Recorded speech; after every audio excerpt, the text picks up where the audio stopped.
नमस्कार। Welcome to the new India नव भारत निर्माण के इस प्लेटफॉर्म पे आपका स्वागत है and welcome to the lecture series of economic survey 2022-23 2022-23 की इस आर्थिक सर्वेक्षण की श्रृंखला में भी आपका स्वागत है। चूँकि मैं आपको इनिशियल से रिमाइंड करा रहा हूँ कि किस तरीके से हमारा सीक्वेंस चल रहा है। शुरुआत में हमने पहले चैप्टर में इकोनॉमिक सर्वे के रिगार्डिंग ओवरव्यू में ब्रॉड डाटा देखा था, जिसमें जीडीपी का ग्रोथ, जीडीपी को भी करंट प्राइस पे एंड बेस प्राइस पे देखा था, per capita income, capital formation, ये सब देखी थी।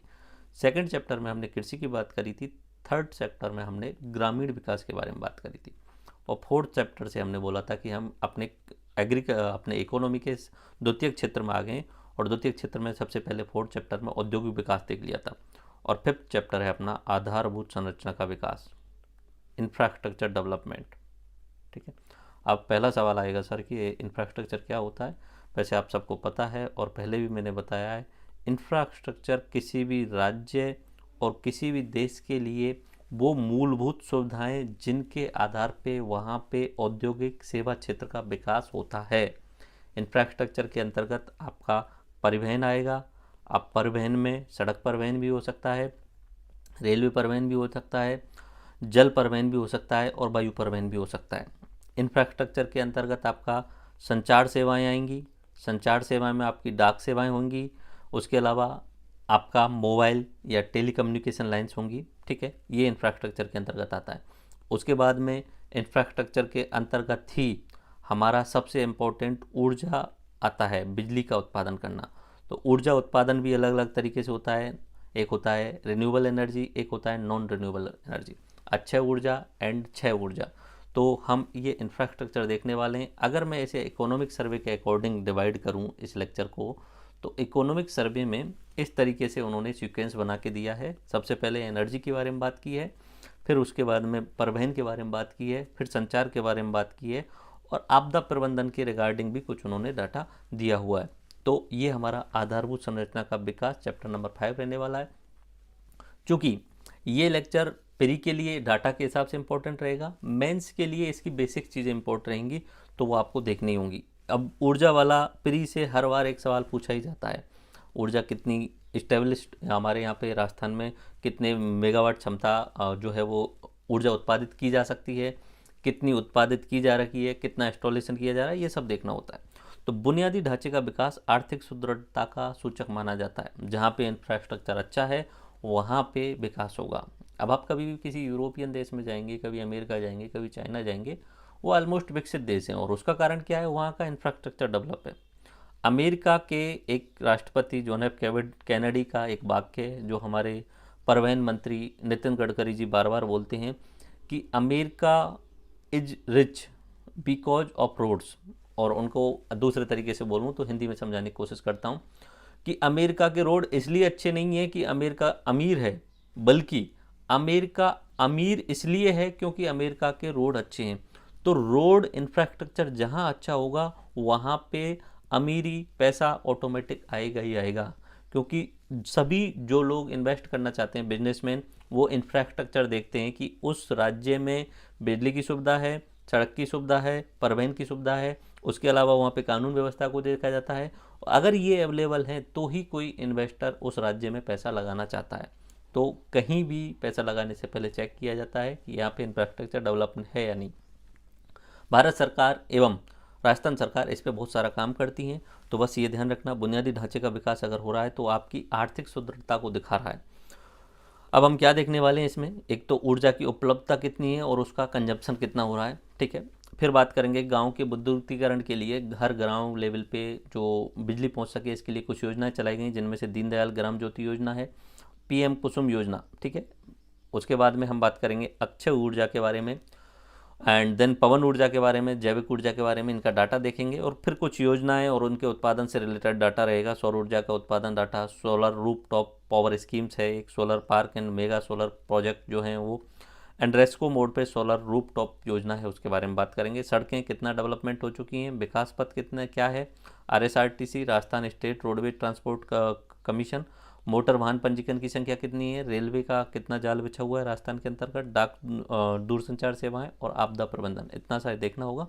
बाकी ये आपको पता ही है, हमारे ये लेक्चर्स आपको इस यूट्यूब इस स्कैन करने के बाद में, QR कोड स्कैन करने के बाद में यूट्यूब पे एक प्लेलिस्ट के थ्रू मिल जाएंगे। Okay, let me start with the ऊर्जा। चलो ऊर्जा से शुरू करते हैं। अधोसंरचना विकास में मैंने बताया आपको कि इंफ्रास्ट्रक्चर इन द सेंस कि किसी भी राज्य की आधारभूत विकास, ठीक है, इंफ्रास्ट्रक्चर, जिसमें हम पहले नंबर पे ले रहे हैं ऊर्जा। ऊर्जा के अलावा सड़क या परिवहन भी है, ठीक है, दूरसंचार भी है, ठीक है, दूरसंचार भी है, और उसके अलावा आपदा प्रबंधन भी इन्होंने दिया हुआ है। तो ये हम बात कर रहे हैं ऊर्जा। ऊर्जा क्या चीज़ है? बिजली, ठीक है, एक ऐसी कमोडिटी, ठीक है, बिजली, जिसके बगैर आज आप जीना एक तरीके से संभव नहीं मान सकते हो। आपके घर में जितनी भी सारी एक्टिविटी हो रही हैं आजकल वो बिजली पे ही डिपेंडेंट है, और अगर किसी ज़िले में या किसी शहर में बिजली नहीं आ रही है तो वो शहर एक तरीके से अपंग जैसा हो जाता है, और उसके सारे ऑर्गन्स बंद हो जाते हैं अगर बिजली नहीं आ रही है तो ऊर्जा की जो डेवलपमेंट, ऊर्जा का जो विकास है वो इम्पोर्टेंट है, और ऊर्जा का ट्रांसमिशन एंड कंजप्शन जो है वो किसी राज्य की उसकी ग्रोथ को दिखाता है और उस राज्य के डेवलपमेंट स्टेटस को दिखाता है। अब ऊर्जा डेवलप किस तरीके से होती है? एक बेसिक सा कॉन्सेप्ट आता है नॉर्मली पुराने समय का, जो अपना पुराने समय पे यूज किया जाता था, कि एक डायनामो होता है, ठीक है, डायनामो। ये डायनामो जो होता है इस तरीके से होता है, चुंबक होता है। अब ये साइंस का कॉन्सेप्ट है, और इस तरीके से चुंबक होते हैं ए बी, और इनको घुमाना होता है, और घुमाने के बाद में जब ये घूमते हैं तो घूमने के बाद में इसके चारों तरफ इलेक्ट्रोमैग्नेटिक जो है वो वेव्स जनरेट होती हैं, और उसके कारण जो है वो ऊर्जा जनरेट होती है। तो ये जो कॉन्सेप्ट है ये तो हम साइंस में देखेंगे, बट इतना ध्यान रखना कि यांत्रिक ऊर्जा को नॉर्मली पुराने समय पे विद्युत ऊर्जा में बदला जाता था, और वो किसके माध्यम से बदला जाता था? वो डायनोमो के माध्यम से बदला जाता था। अब अगर हमें ऊर्जा जनरेट करनी है तो उस डायनोमो को घुमाना हमारा मुख्य उद्देश्य होना चाहिए, ठीक है। अब डायनोमो को घुमाने के लिए हम एक तरीका यूज करते हैं थर्मल प्लांट का, ठीक है। थर्मल प्लांट का किस तरीके से? थर्मल प्लांट में कोयले को डाला जाता है, कोयले से भाप जनरेट होती है, और भाप के कारण जो ऊष्मा बनती है उस ऊष्मा के आधार पे उस डायनोमो जो है उसको घुमाया जाता है और इलेक्ट्रिसिटी जनरेट की जाती है। एक तो होता है थर्मल प्लांट का। उसके अलावा एक तरीका होता है कि विद्युत ऊर्जा उत्पादन, और अपना जल विद्युत ऊर्जा उत्पादन, ठीक है, जल विद्युत ऊर्जा उत्पादन, इसे हाइड्रो इलेक्ट्रिसिटी भी बोलते हैं।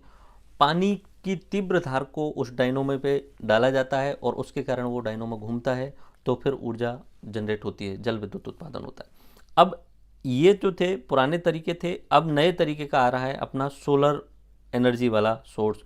उसमें सूर्य की किरणें को, या सूर्य की किरणों को एक सोलर प्लेट होती है सिलिकॉन्स की, उन पे डाला जाता है, और वो सेमीकंडक्टर प्लेट्स होती हैं, और वो जो क्या करती हैं, सूर्य की किरणों को कन्वर्ट करती हैं किसमें? ऊर्जा में। तो वो एक नया तरीका है, और चूंकि सूर्य अपने आप में एक लॉन्ग रन तक जो है रहने वाला है, तो अपने आप में ये क्या ऐसी है? अक्षय ऊर्जा, ठीक है।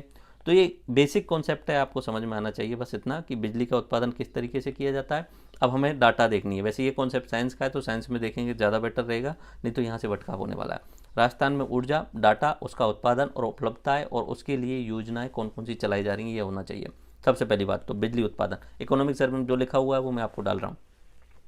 हमारे राजस्थान में 23,487 मेगावाट, यानी मैं इसे गीगावाट में कन्वर्ट करूं तो 23.4 गीगावाट की बिजली का प्रोडक्शन किया जाता है, उत्पादन किया जाता है। अब बिजली का उत्पादन अलग अलग तरीके से होता है, जैसे कि मैंने बताया था, थर्मल से भी होता है, हाइड्रो इलेक्ट्रिसिटी से भी होता है, यानी जल विद्युत से भी होता है, सोलर से भी होता है, विंड से भी होता है, बायोमास से भी होता है। इन सब में हमारे राजस्थान के अंतर्गत कितना जनरेट किया जा रहा है? 23,487 मेगावाट। ये अपना इकोनॉमिक सर्वे 2022 के डाटा में दिया हुआ है, ठीक है। सबसे ज़्यादा जो जनरेट किया जाता है वो थर्मल एनर्जी के थ्रू किया जाता है, ताप विद्युत के थ्रू किया जाता है। ये ध्यान रख लेना, थर्मल, जिसमें कोयला का यूज किया जाता है, वो थर्मल एनर्जी होती है, ओके। अब कुछ डाटा है। सोलर ऊर्जा की इस्टेब्लिशमेंट, यानी अधिष्ठापित क्षमता, इस्टेब्लिशमेंट को बोलते हैं अधिष्ठापित क्षमता, अधिष्ठापित क्षमता तो सोलर एनर्जी की कितनी है, 13,531 मेगावाट, लेकिन अभी प्रोडक्शन कितना हो पा रहा है, 3,348 मेगावाट। बाकी धीरे धीरे बाकी चीज़ों का जो अधिष्ठापित हो चुका है उसका धीरे धीरे प्रोडक्शन बढ़ने वाला है। ठीक है, अधिष्ठापित का मतलब होता है कि इतने जो संसाधन हैं वो लगाए जा चुके हैं, और अगर इस संसाधनों का अभी प्रेजेंट में पूर्ण उपयोग कर लिया जाए तो तुरंत इतनी बिजली उत्पादित की जा सकती है, ये होती है अधिष्ठापित। लेकिन होता क्या है कि इनमें टाइम लगता है उनको इनिशिएट करने में। मान लीजिए अडानी जी ने सोलर प्लांट का लगाया है, तो हो सकता है वो प्लांट अभी जो अंडर कंस्ट्रक्शन हो और बहुत सारे प्लेट्स लग गए हों, बहुत सारे प्लेट्स नहीं लगे हों, लेकिन अधिष्ठापित में उसकी पूरी क्षमता को शामिल कर लिया जाता है, लेकिन प्रोडक्शन जितने का निकल के आ रहा है उसी को शामिल किया जाता है। तो हमारे राजस्थान में सोलर एनर्जी का इस्टेब्लिश्ड जो क्षमता है वो 13,531 मेगावाट एंड प्रोडक्शन हो रहा है 3,348 मेगावाट का। ऐसे ही विंड एनर्जी की बात करूं, विंड एनर्जी में भी वही टरबाइन को घुमाने वाली प्रोसेस होती है। बड़े बड़े ऊंचे ऊंचे पंखे होते हैं और उनको हवा के द्वारा घुमाया जाता है, और जैसे वो हवा के द्वारा घूमते हैं तो नीचे जो टरबाइन या डायनोमो जो होता है वो घूमता है एंड उसके बाद में बिजली जनरेट होती है। तो विंड की जो अधिष्ठापित क्षमता है हमारे राजस्थान के अंतर्गत वो है 4,442 मेगावाट, और कुल मिला के 3,330 मेगावाट का उत्पादन किया जा रहा है। अगर मैं बायोमास की बात करूं तो बायोमास का उत्पादन जो किया जा रहा है 102 मेगावाट का उत्पादन किया जा रहा है। ठीक है, और इसका एस्टेब्लिश क्षमता शायद 120 मेगावाट की है। ठीक है, बट 102 और 120 में कन्फ्यूजन नहीं करना है। 102 की तो उसकी एस्टेब्लिश क्षमता है, 120 की तो उसकी अधिष्ठापित क्षमता है। ठीक है, इतने का स्थापित कर दिया जा चुका है, लेकिन उनमें से अभी 102 वाले ही काम कर रहे हैं, तो 102 मेगावाट की जो है वो प्रोडक्शन हो रहा है। 1690 मेगावाट की क्षमता के विंड और सोलर हाइब्रिड संयंत्र भी स्थापित किए गए हैं। दोनों एक साथ में, विंड भी और सोलर भी एक जगह से ही जो है वो इलेक्ट्रिसिटी जनरेट की जाती है। तो उसके कितनी क्षमता के संयंत्र स्थापित किए जा चुके हैं, 1690 मेगावाट के। अब बात करते हैं बिजली ट्रांसमिशन। अच्छा ठीक है, एक थोड़ा सा ये मैं आपको बिजली का एक कॉन्सेप्ट भी समझा देता हूँ कि मान लीजिए किस तरीके से काम करता है। ठीक है, ये हमारा घर, ठीक है, ये हमारा घर, इस घर में पंखा, एसी, मोबाइल चार्जर, ठीक है, ये सब रखे हुए हैं, और बल्ब ये सब रखे हुए हैं हमारे घर में। और हम इसमें क्या कंजम्पशन यूज कर रहे हैं, हम उपभोग कर रहे हैं किसका, बिजली का। ठीक है, अब इस बिजली का उपभोग करने के लिए एक लंबी प्रोसेस होती है। प्रोसेस किस तरीके से होती है, एक यहाँ होता है अपना power generation plant, power generation plant. ठीक है, इसका काम क्या होगा, विद्युत का उत्पादन करना। और विद्युत उत्पादन के तरीका मैंने आपको बताया, या तो वो थर्मल तरीके से विद्युत उत्पादन किया जा सकता है, कोयले के भाप के द्वारा टरबाइन को घुमा करके, या यहाँ पे विंड एनर्जी के द्वारा, हवा के द्वारा विद्युत उत्पादन किया जा सकता है, या यहाँ पे न्यूक्लियर एनर्जी के द्वारा भी, ठीक है, न्यूक्लियर रिएक्टर जो होते हैं उनके द्वारा भी यहाँ पे विद्युत उत्पादन किया जा सकता है। सोलर एनर्जी के द्वारा भी विद्युत उत्पादन किया जा सकता है, सौर ऊर्जा के द्वारा भी। हाइब्रिड हो सकती है, दोनों की मिक्स हो सकती है, विंड की एंड सोलर की। उसके अलावा बायोमास के द्वारा भी विद्युत का उत्पादन किया जा सकता है। ठीक है, ये अलग अलग तरीके हैं विद्युत उत्पादन के, और इनके प्लांट्स लगते हैं। ठीक है, जैसे कि रावतबाता में न्यूक्लियर इलेक्ट्रिसिटी जनरेशन का प्लांट है, कोटा में थर्मल प्लांट है। ठीक है, ये अलग अलग होते हैं। जैसलमेर में विंड प्लांट हैं, जैसलमेर में ही बहुत सारे सोलर प्लांट्स हैं। ठीक है, न्यूक्लियर वाला अपना रावतबाटा के अंतर्गत है ही। तो अलग अलग प्लांट होते हैं, और इनके द्वारा क्या किया जाता है, या तो यांत्रिक ऊर्जा को विद्युत ऊर्जा में बदला जाता है, या सोलर ऊर्जा को, सौर ऊर्जा को विद्युत ऊर्जा में बदला जाता है, या बायो एनर्जी को विद्युत ऊर्जा में बदला जाता है। बायोमास जो होता है बायो एनर्जी को विद्युत ऊर्जा में बदल देता है। ये हो गया विद्युत का उत्पादन। ठीक है, अब विद्युत के उत्पादन के बाद में उस विद्युत को जो है एक जगह होती है पावर हाउस, जहाँ पे उस विद्युत का स्टोरेज करने की क्षमता होनी चाहिए, वहाँ तक लाया जाता है। तो इस प्रोसेस को बोला जाता है ट्रांसमिशन। ठीक है, ट्रांसमिशन, ओके, स्थानांतरण, स्थानांतरण। तो इसके लिए बहुत बड़े बड़े पोल होते हैं। अगर आप देखते होंगे तो वो गाँव खेतों में बहुत बड़े बड़े पोल होते हैं जो कि बहुत बड़ा एरिया एक कवर करते हैं। ठीक है, बहुत ऊंचे ऊंचे पोल होते हैं जिसमें एक साथ में ही 10-10 वायर जाते हैं। वो आप देखते होंगे, आप सुनते होंगे 33 kV की लाइन जा रही है, इस तरीके से, इस तरीके के पोल्स होते हैं। और उनमें इस विद्युत को यहाँ जनरेट हुआ है इसको ट्रांसमिशन करके पावर हाउस तक भेजा जाता है। ठीक है, पावर हाउस जो है उसे जीएसएस तक भेजता है। ये मतलब डिस्ट्रीब्यूशन हाउस होते हैं, डिस्ट्रीब्यूशन हाउस होते हैं। और ये डिस्ट्रीब्यूशन हाउस आपके घर के पास में जो ट्रांसफॉर्मर होता है जिसे हम डीपीवी बोलते हैं, वहाँ तक विद्युत को भेजता है और वहाँ से आपके घर में 220 वोल्ट की जो है वो विद्युत आती है। शुरुआत में यहाँ पे जो जनरेशन हो रहा है वो काफ़ी हाई वोल्टेज का होता है, धीरे धीरे उसे कम करके और आपके घरों में 220 वोल्टेज का ट्रांसमिशन किया जाता है, पहुँचाया जाता है, जिसे आप उपभोग करते हैं। जिनमें से मोबाइल तो सिर्फ 5, 10, 20 वोल्ट का यूज करते हैं। ठीक है, इस तरीके का यूज होता है।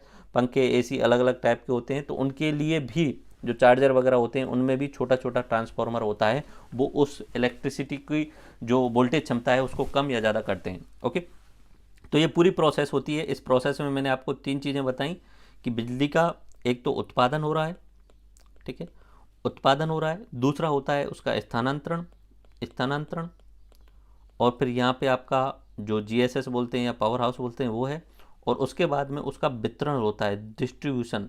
तो आप अपना देखते होंगे आसपास में, तो आपके घरों में जो बिजली का बिल आता है उसमें लिखा आता है जयपुर विद्युत वितरण निगम लिमिटेड। ठीक है, इस तरीके से वितरण निगम लिमिटेड डिस्ट्रीब्यूशन होता है। डिस्ट्रीब्यूशन के बाद में आपके घर तक बिजली आती है बीच के ट्रांसफार्मर के माध्यम से। ठीक है, तो ये आपका घर होता है इस तरीके से। अब उत्पादन की बात करें तो हमने याद कर लिया 23,487 मेगावाट का हमारे राजस्थान में कुल उत्पादन हो रहा है। 23,487 मेगावाट का कुल उत्पादन हो रहा है। ये हमारे टोटल बिजली उत्पादन है। इसमें अलग अलग है, लेकिन आपको ध्यान रखना है थर्मल से जो उत्पादन हो रहा है वो सबसे ज़्यादा है। और सोलर का जो उत्पादन हो रहा है वो कितना है, ये ध्यान रखना है आपको। सोलर का उत्पादन हो रहा है, सोलर का उत्पादन है 3,348 का, और विंड का 3,730 मेगावाट का, बायोमास का 102 मेगावाट का, और मिक्स में विंड और सोलर का 1,690 मेगावाट का। अब बात करते हैं स्थानांतरण की। तो स्थानांतरण के लिए क्या करना पड़ेगा, लाइन बिछानी पड़ेगी। तो हमारे राजस्थान में कुल मिला के इकोनॉमिक सर्वे के आधार पे लिखा जो है 44,663 किलोमीटर के तार बिछाए गए हैं। अब होता क्या है कि ये जो ट्रांसमिशन होता है इसमें बहुत सारी बिजली का छिजत हो जाती है, यानी लॉस हो जाता है।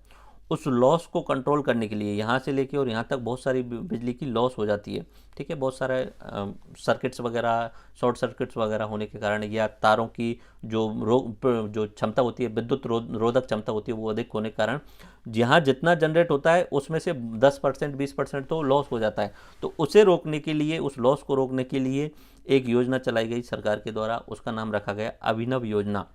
स्मार्ट ट्रांसमिशन नेटवर्क एवं परिसंपत्ति प्रबंधन प्रणाली, जिसे इंग्लिश में हम बोल देंगे smart transmission network and assets management system, STNAMS। तो बस इतना याद रख लेना। बिजली स्थानांतरण की जो तारों की लंबाई है वो 44,683 किलोमीटर के पास में है, और उसमें जो छिजत होती है उसको कम करने के लिए और सिस्टमेटिक बेस से और इस ट्रांसमिशन को प्रबंधन करने के लिए STNAMS अभिनव योजना शुरू की गई। अब बात करते हैं बिजली उपभोक्ता। ठीक है, अब लास्ट में कौन आते हैं, बिजली उपभोक्ता, जो हम घरों में उपयोग करते हैं। तो उसके रिगार्डिंग कुछ डाटा। कुल मिला के हमारे राजस्थान में 1.80 करोड़ उपभोक्ता हैं। 1.80 करोड़ मतलब इतने करोड़ बिजली कनेक्शन हैं। इसका मतलब इसमें घरेलू कनेक्शन भी शामिल हैं और कमर्शियल यानी व्यावसायिक कनेक्शन भी शामिल हैं। पिछले साल की तुलना में इसमें 2.56% की ग्रोथ हुई है, यानी पिछले साल की तुलना में थोड़ा सा बढ़ा है। वैसे आप अनुमान लगा पाएंगे ऑटोमेटिक ही सबसे ज़्यादा जो उपभोक्ता होंगे वो घरेलू उपभोक्ता ही होंगे।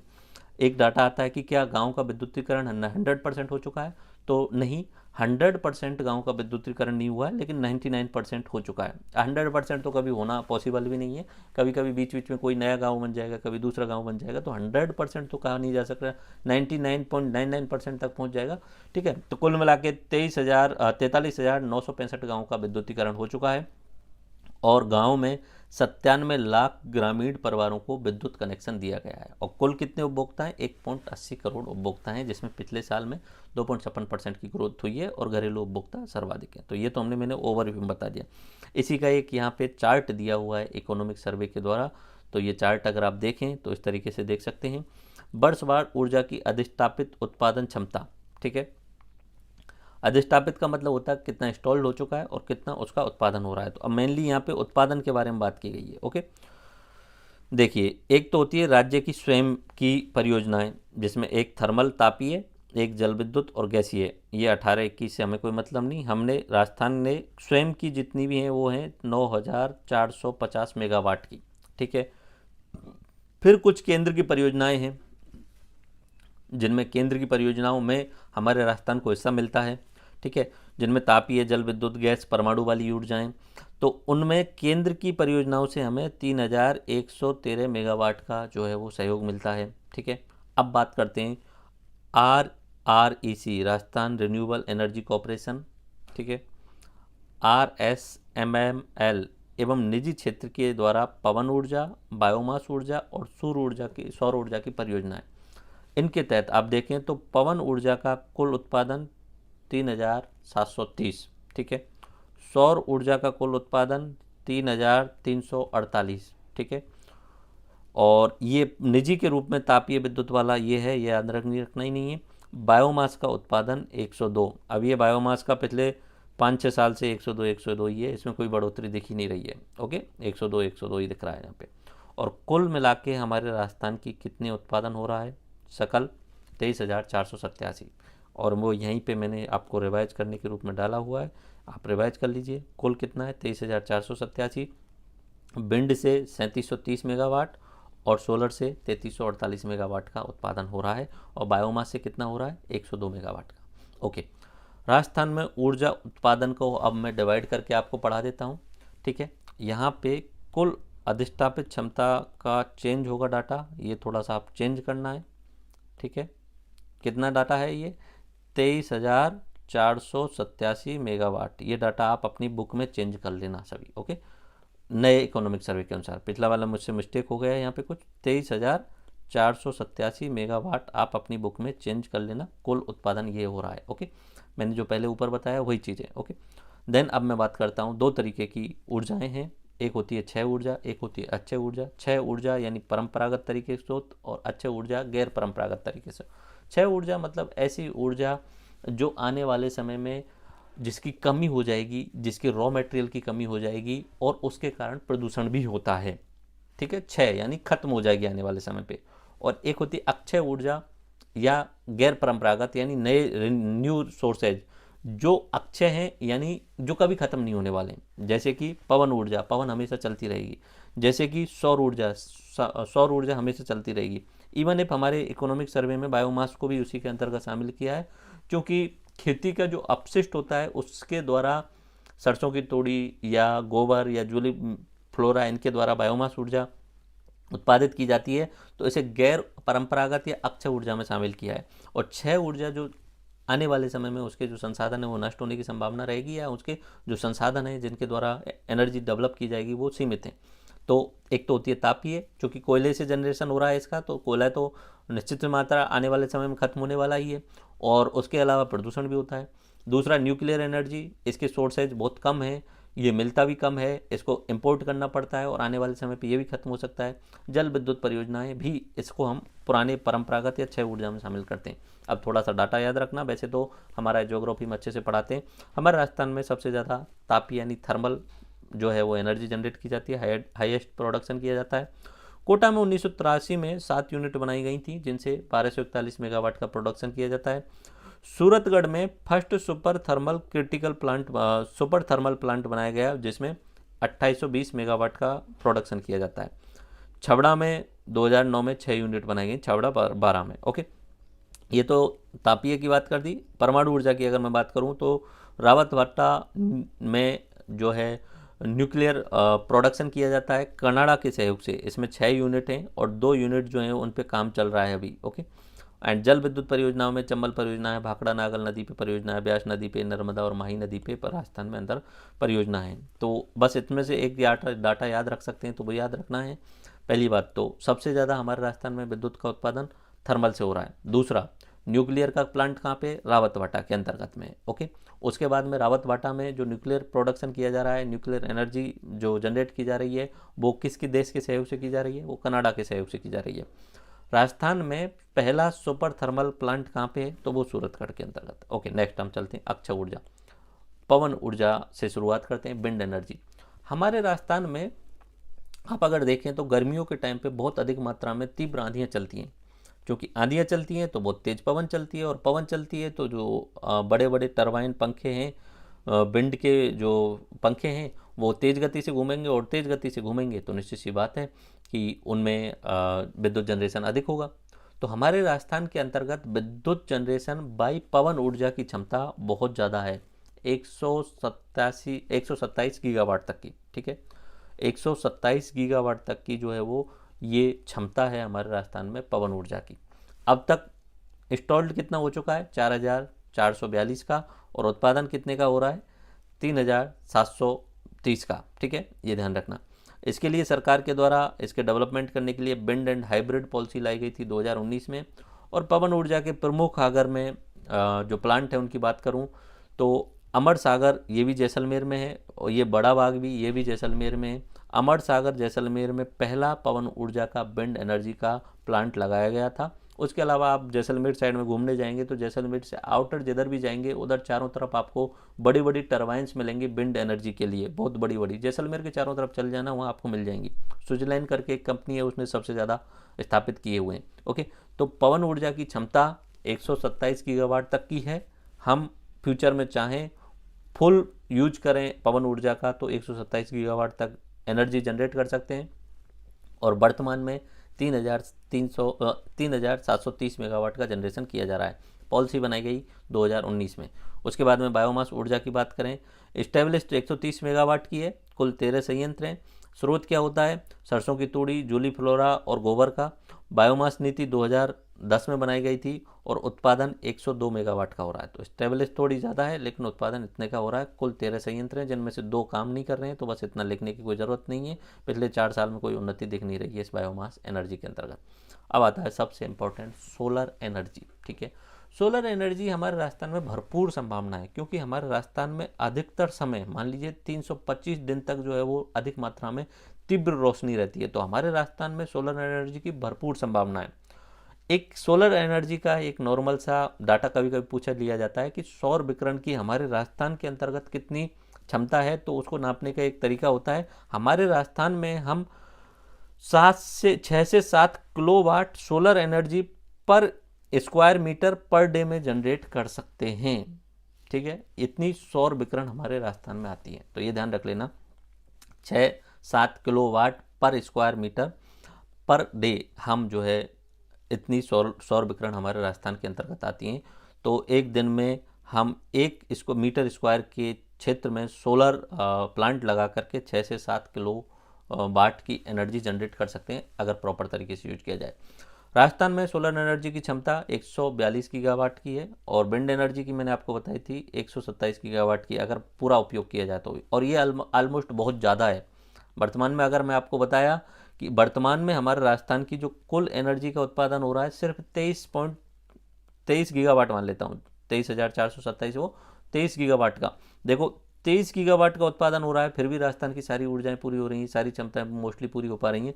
अगर हम सोलर एनर्जी का पूरा उपयोग कर लें तो हमारा 142 गीगावाट का उत्पादन होने वाला है। ठीक है, जो कि आज वाली से तो बहुत ज़्यादा हो गया। ठीक है, तो अगर सौर ऊर्जा को भी प्रॉपर पोटेंशियल यूज कर लिया जाए तो हमारी राजस्थान की सारी ऊर्जा ज़रूरतें पूरी की जा सकती हैं। इवन विंड को भी अगर यूज कर लिया जाए तो विंड से भी पूरी की जा सकती हैं, लेकिन विंड वाला उतना कारगर नहीं होने वाला है। सोलर एनर्जी पे अधिक मात्रा में फोकस किया जाएगा। वर्तमान में इंस्टॉल्ड क्षमता इतनी है, और प्रोडक्शन जो हो रहा है वो इतना हो रहा है। ठीक है, इंस्टॉल्ड क्षमता में वृद्धि कर दी गई है क्या? Okay, let me check. Yes, install क्षमता 13,531 मेगावाट की है, एंड प्रोडक्शन हो रहा है 3,348 मेगावाट का। इसके डेवलपमेंट के लिए, राजस्थान में सोलर एनर्जी के डेवलपमेंट के लिए राजस्थान अक्षय ऊर्जा निगम बनाया गया, राजस्थान रिन्यूएबल एनर्जी कॉर्पोरेशन बनाया गया, जो सौर ऊर्जा के विकास के लिए नोडल एजेंसी है। और इस नोडल एजेंसी के द्वारा बड़े बड़े प्लांट लगाए गए हैं राजस्थान में। इसके द्वारा या इसके सहयोग से बाकी प्राइवेट कंपनियों के द्वारा बड़े बड़े प्लांट्स लगाए गए हैं। सबसे पहले बड़ला जोधपुर में एक जगह है, वहाँ पे सोलर पार्क स्थापित किया गया, जो 2245 मेगावाट की उत्पादन क्षमता रखता है। ओके, उसके बाद में फलौदी पोखरण में सोलर पार्क स्थापित किया गया 750 मेगावाट का। फतेहगढ़ में सोलर पार्क स्थापित किया गया, फतेहगढ़ चूरू में 1500 मेगावाट का। और नोखा बीकानेर में 925 मेगावाट का सोलर पार्क स्थापित किया गया और नवीनतम पूगल बीकानेर में 1450 मेगावाट का सोलर प्लांट स्थापित किया गया। उसके अलावा और भी छोटे छोटे प्लांट्स हैं, लेकिन बड़े बड़े 5 आपको याद रखने हैं।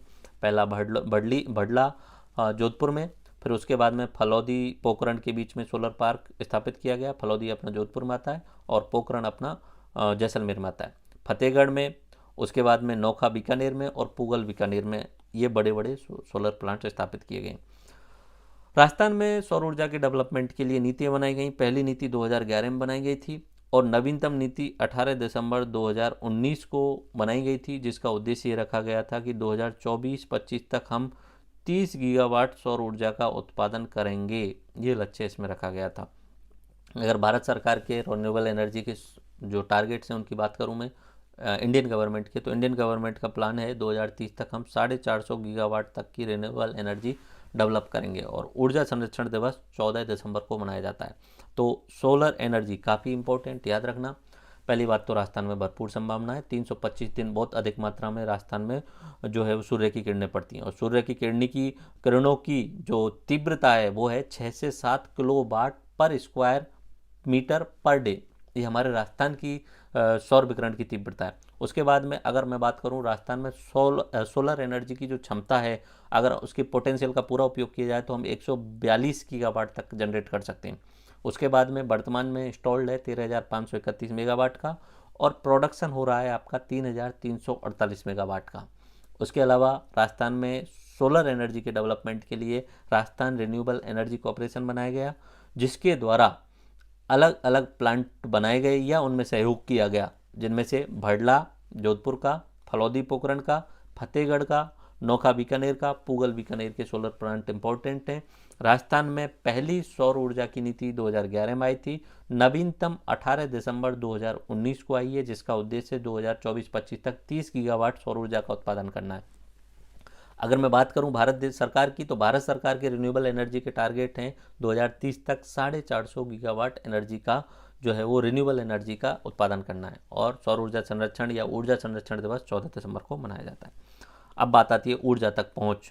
ठीक है, मैंने शुरुआत में जो आपको चार्ट बनाया था कि यहाँ पे हमने करना है उत्पादन के बाद में हमें करना है ट्रांसमिशन के बाद में आप GSS से या पावर हाउस से उसका वितरण करते हैं।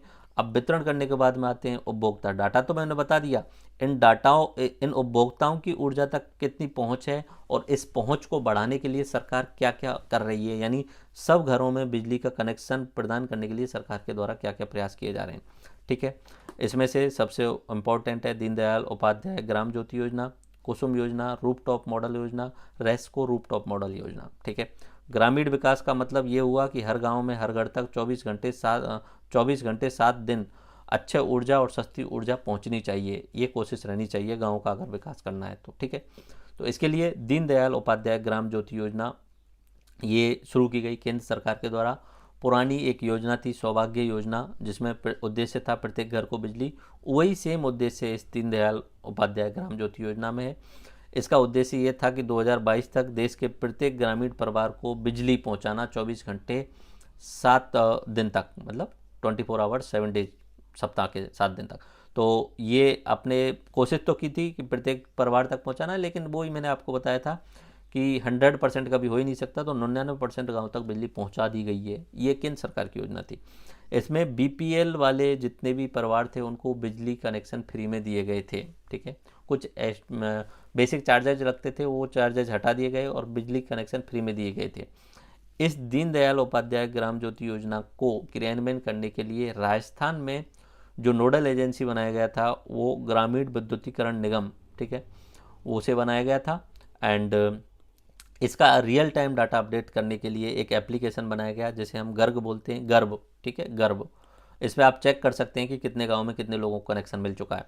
अभी उसका सेकंड वर्जन लॉन्च हो चुका और शायद अब थर्ड भी हो चुका होगा। तो गर्भ नाम का एक एप्लीकेशन जिसमें रियल टाइम डाटा मिल जाएगा दीनदयाल ग्राम ज्योति योजना के तहत कितने गांव तक बिजली पहुंचा दी गई है। तो मोस्टली 99% गाँव तक बिजली पहुंचा दी गई है।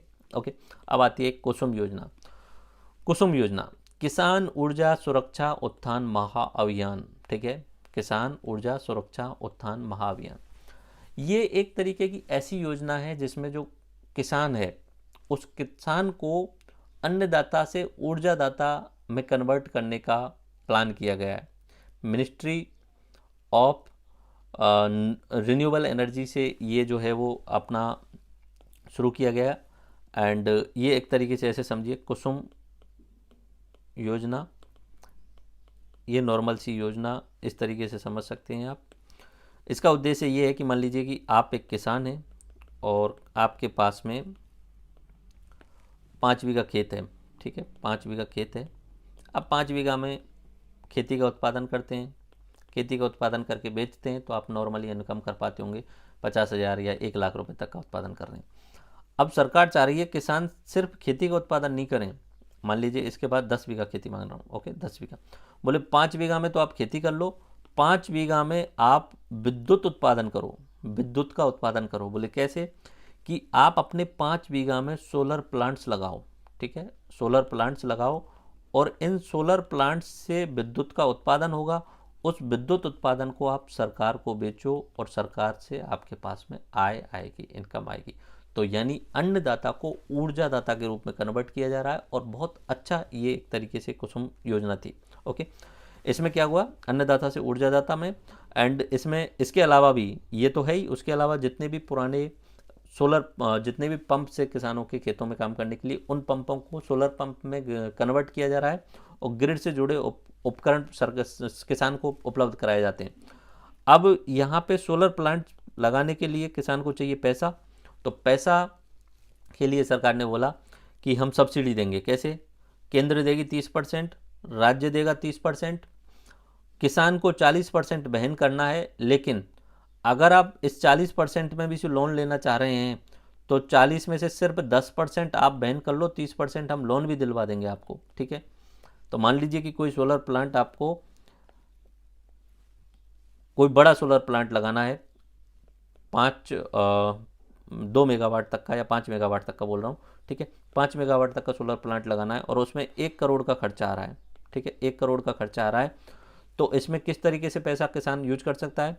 बोले आपको 30 लाख तो केंद्र सरकार दे देगी, 30 लाख राज्य सरकार दे देगी, बचा 40 लाख वो किसान को लगाना है। लेकिन मान लीजिए 40 लाख नहीं है तो कोई दिक्कत नहीं है, 30 लाख का आपको लोन करवा देंगे, 10 लाख अपनी तरफ से लगा दो और जैसे ही आपका प्लांट हो जाएगा, आपका ऊर्जा उत्पादन शुरू हो जाएगा, सरकार आपको इनकम देना शुरू कर देगी, तो आप अपना लोन भी चुका सकते हो, ठीक है। तो ये अपनी किसान को अन्नदाता से ऊर्जादाता में बदलने की कुसुम योजना है। ओके, इसके 3 घटक हैं। 3 घटक में पहला घटक तो वही है जो अन्नदाता को ऊर्जादाता में बदलना है। दूसरे घटक में सोलर पंप जो हैं उनको चेंज करना है। देखिए, घटक ए, राजस्थान रिन्यूएबल एनर्जी कॉरपोरेशन के द्वारा इसे जो है वो संचालित किया जा रहा है या लागू किया जा रहा है। सौर संयंत्र स्थापित किए जाएंगे 500 किलोवाट से 2 मेगावाट तक के। ओके, 500, इसमें लिमिट में ये है 500 किलोवाट से 2 मेगावाट तक के सोलर संयंत्र स्थापित किए जाएंगे जो कि ग्रिड से कनेक्टेड होंगे, जो पास में लाइन जा रही है उससे कनेक्टेड होंगे। ये सब स्टेशन की 5 किलोमीटर की परिधि में होने चाहिए, ठीक है। और पहली कुसुम सोलर प्रोजेक्ट जो चलाया गया था वो भालोजी गांव में कोटपुतली के अंतर्गत 1 मेगावाट तक का उत्पादन वाला सोलर प्लांट स्थापित किया गया था एक किसान के द्वारा, ठीक है।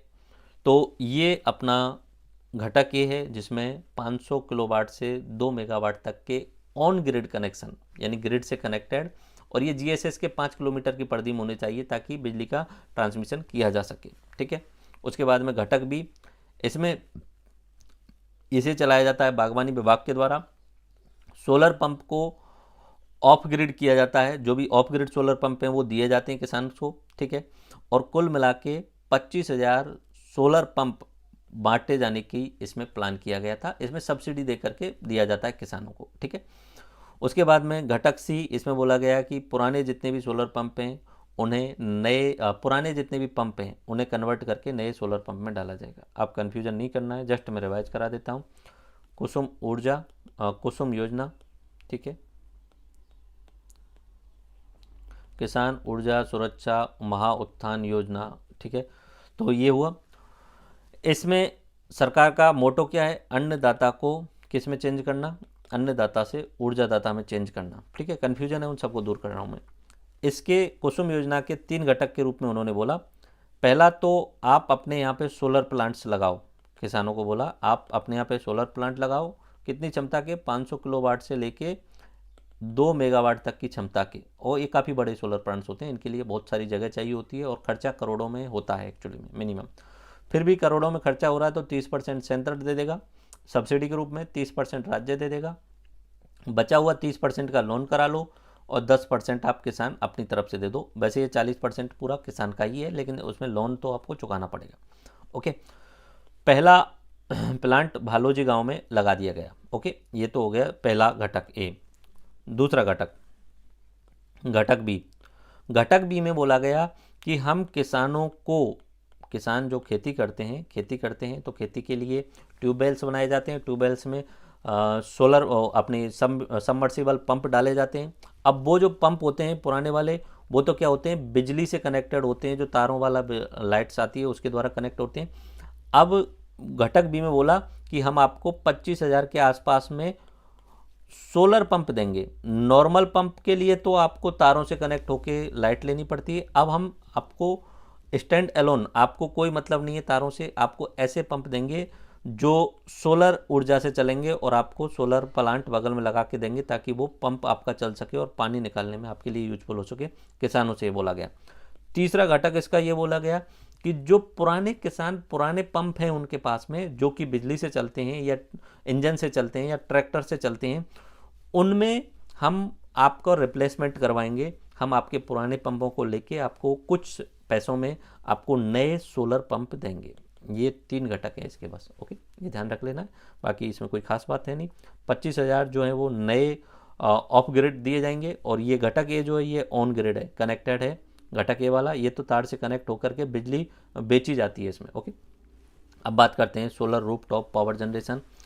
ये एक तरीके से घर की छतों पे जो है आप सोलर प्लांट लगा सकते हैं, 1 किलोवाट, 2 किलोवाट, 3 किलोवाट, 5 किलोवाट तक का। और निजी सोसाइटी हो, निजी घर हो या सोसाइटी हो, वहाँ पे भी आप छतों पे सोलर रूफ टॉप लगा करके और विद्युत का जनरेशन कर सकते हैं। आप अगर शहर में जाएंगे कभी भी तो हॉस्पिटल्स के ऊपर आपको सोलर प्लेट्स दिखेंगी, कॉलेज के ऊपर, आप घरों पे भी देखेंगे तो घरों के ऊपर भी सोलर प्लेट्स दिखेगी। Even if I am also planning कि अपने घर की छत पे मैं 5 किलोवाट तक का सोलर प्लांट लगा लूँ ताकि जो बिजली है उसका जो भार है वो कम हो जाता है। ओके, तो अभी solar roof top power generation के तहत 36 मेगावाट का और जो है वो इस्टेब्लिशमेंट किया जा चुका है। ये डाटा याद नहीं रहे तो कोई दिक्कत नहीं है, इसमें सरकार सहयोग करती है।